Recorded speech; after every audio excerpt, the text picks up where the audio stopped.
Hello အားလုံးမင်္ဂလာပါရှင် Cherry ပါနော်ဒီနေ့မှာတော့ Cherry ကအပေါ်မှာပြထားတဲ့အစားအစာလေးတွေကိုစားပြသွားမှာပဲဖြစ်ပါရဲ့ရှင်အခု Cherry စားပြရမယ်နော်ဖြော်ရည်လေးတောက်ပါမယ်ရှင်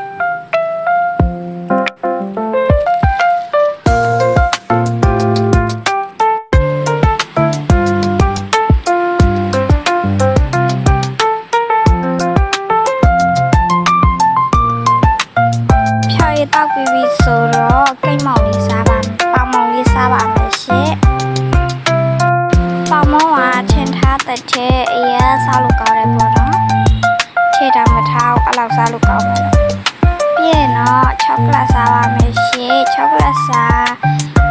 တဲ့နေရာမှာတော့ဒိုင်းနိုင်ချောကလက်ကိုဝယ်ပို့ပဲဒါမဲ့ချောကလက်အိမ်မှာ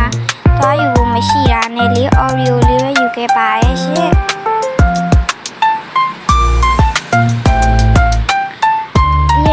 ရှောရှောအာလီချောင်းစော်လေးစားပြပါမယ်ရှင်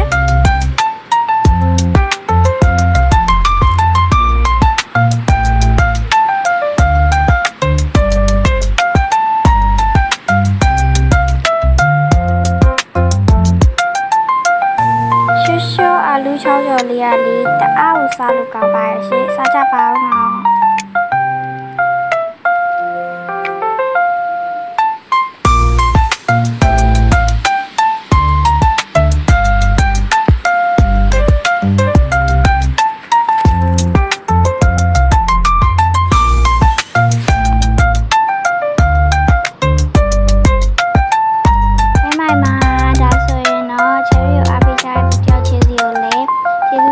ရှိပါရဲ့ရှင်နောက်ဗီဒီယိုဒီမှာလည်းပါစားပြရမယ်ဆိုတော့comment မှာရေးခဲ့ကြပါဦးရှင်ပြီးတော့လည်း Cherry အကောင့်လေးကို